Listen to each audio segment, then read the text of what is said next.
நேற்று காலையிலேயே ஒரு மிகப்பெரிய துயர சம்பவம் நடந்தது நம்ம எல்லாருக்கும் தெரியும். மும்பையிலிருந்து பாராமதிக்கு சென்ற சிறிய ரக விமானம். அந்த விமானத்தில் மகாராஷ்டிராவுடைய துணை முதல்வர் திரு அஜித் பவார் அவரோடு சேர்ந்து 5 பேர் பயணம் செய்திருந்தனர்.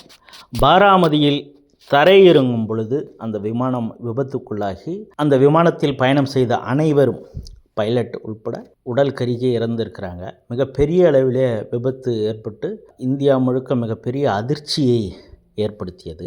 இந்த விமானம் எதனால் விபத்துக்குள்ளானது அப்படிங்கிறது இப்பொழுது பேசுபொருளாக ஆகியிருக்கிறது. அந்த விமான ஓட்டி இதை சரியாக கவனிக்கவில்லையா, விசிபிலிட்டி அவங்களுக்கு சரியாக கிடைக்காது இல்லையா, அதனால் அந்த பிரச்சனை. ஏன்னா செகண்ட் அப்ரோச்சில் இந்த பிரச்சனை நடந்திருக்குங்கிறாங்க. அடுத்ததாக செபட்டேஜ், ஏதாவது சதி செய்யப்பட்டு இருக்கிறதா அப்படின்னு. ஏன்னா மம்தா பானர்ஜி கூட அந்த ஐயத்தை ஏற்படுத்தி அது முழு விசாரணை நடத்தணும் அப்படின்னு சொல்லியிருக்காங்க. ஒன்று இல்லை, அங்கே விமான ஓடுதளம் இந்த ரன்வேல பிரச்சனையாக இருந்திருக்குதா, இல்லை விமானத்தில் ஏதாவது பிரச்சனையா இப்படின்னு பல கேள்விகள் எழுகின்றன. இது குறித்து நல்ல அனுபவம் வாய்ந்தவர்களிடம் தான் நம்ம விளக்கம் பெற முடியும். அதனால் விமானப்படையில் பணியாற்றிய திரு சேது கோபிநாத் இந்தியா சந்தித்த 2 முக்கியமான போர்க்காலங்களிலே விமானப்படையில் இருந்தவர். அது மட்டும் இல்லாமல் இவருடைய குடும்பத்தில் இருக்க இவங்களுடைய மகள் இப்பொழுதும் ஒரு தனியார் மிகப்பெரிய விமான கம்பெனியில் அவங்க பைலட்டாக இருக்கிறாங்க. அதிக தூரம் பயணிக்கக்கூடிய ஒரு எக்ஸ்பீரியன்ஸ்டு விமானியாக இருக்கிறாங்க. இவங்களுடைய மருமகன் அவரும் விமானியாக இருக்கிறாங்க. அதனால் இந்த குடும்பத்தில் இருக்கிறவங்க எல்லாருக்குமே இந்த விமானம், அதோடைய அந்த விமான பயணம், அந்த பைலட்டுக்கு என்ன பிரச்சனைகள் வரும், அது தரையிறங்கிறப்ப என்ன மாதிரியான பிரச்சனைகள், இது எல்லாமே இவங்களுக்கு அத்துப்படி. ஆகவே அவரிடம் இந்த விளக்கத்தை கேட்குறோம்.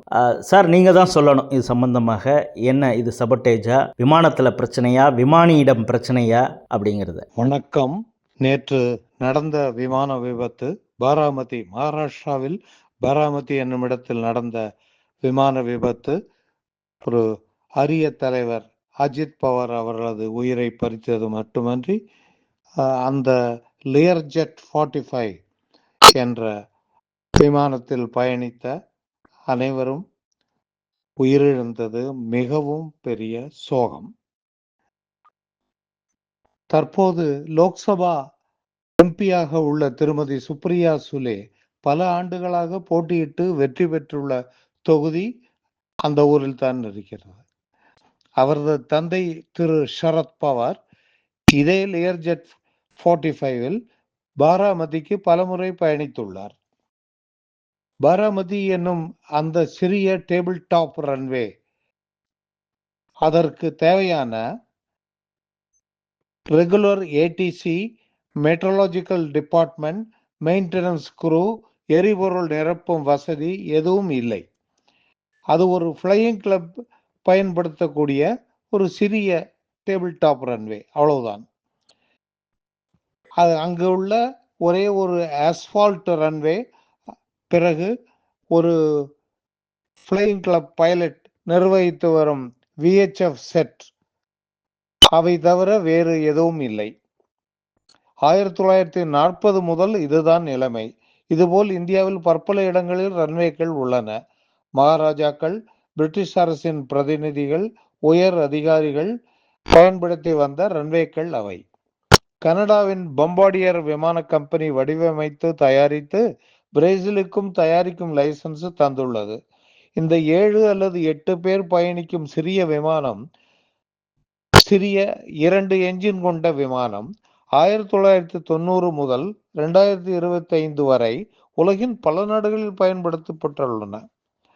இந்த ரக விமானங்கள் பிசினஸ் ஜெட் என்ற வகையாகும்.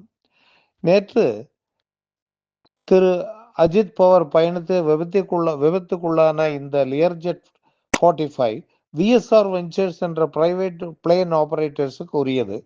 2023 ஒரு மும்பையில் தரையிறங்கும் போது ஒரு குறிப்பிடத்தக்க விபத்துக்கு உள்ளான வரலாறு மட்டுமே இதற்குண்டு. அதற்கு முன் 3-4 முறை சிறிய விபத்துக்களுக்கு உள்ளானது உண்டு. அவை பெரிதாக பேசப்பட வேண்டிய அவசியமில்லை. ஆனால் 28/1/26 அன்று இந்த விமானத்தை இயக்கிய சீனியர் கேப்டன் சுமித் கபூர் 15,000 மணி நேரம் வெற்றிகரமாக பறந்த அனுபவம் மிக்கவர். கோ-பைலட் கேப்டன் ஷாம்பவி பதக் ஒரு ஏர்ஃபோர்ஸ் அதிகாரியின் மகள். அவள் நியூசிலாந்தில் பறக்கும் பயிற்சி பெற்ற விமானிதான், முறையாக பயிற்சி பெற்ற விமானி. இந்த விபத்துக்கு காரணம் தரையில் காலை 8 மணிக்கு இறங்கி பரவியிருந்த பனிமூட்டம். அது ஒரு காரணமாயினும், 2ஆம் முறை இறங்க முயலும் போது கேப்டன் சுமித் கபூர் தன் லேண்டிங் ஸ்பீடை ஏன் அதிகரித்தார் என்று தெரியவில்லை. Retired flight safety director general ex air marshal ஒருவர் டிவியில் தோன்றி ஏறக்குறைய சரியான விளக்கம் தந்தார். இனிமேல் black box, cockpit voice recorder மற்றும் பல பொறியியல் கருவிகளை கொண்டு புலன் விசாரணை செய்யும் எக்ஸ்பர்ட்ஸ் குழுவினர் விரைவில் பல உண்மைகளை அறிவிப்பார். ஆனால் அவை அனைத்தும் விமானத்தின் இயக்கம், விமானத்தின் டெக்னிக்கல் ஃபேக்கல்டிஸ் இவை பற்றிய மட்டுமே இருக்க முடியும். எனவே தரை இறங்கும் போது மணிக்கு 140 மைல் வேகத்துக்கு மேல் போகக்கூடாத விமானம் 190 அல்லது 95 மைல் மணிக்கு 190 அல்லது 95 மைல் வேகத்தில் ஏன் இறங்க வேண்டுமோ தெரியவில்லை. அப்படி இறங்கியதால் ஒரு லேண்டிங் ஸ்பீடு அதிகரித்தது. அது மட்டுமல்ல, ரன்வேயை அணுகும் போதே எந்த விமானமானாலும் லெவல் அண்ட் ஸ்டெடி பிளைட்டில் தான் பறக்க வேண்டும்.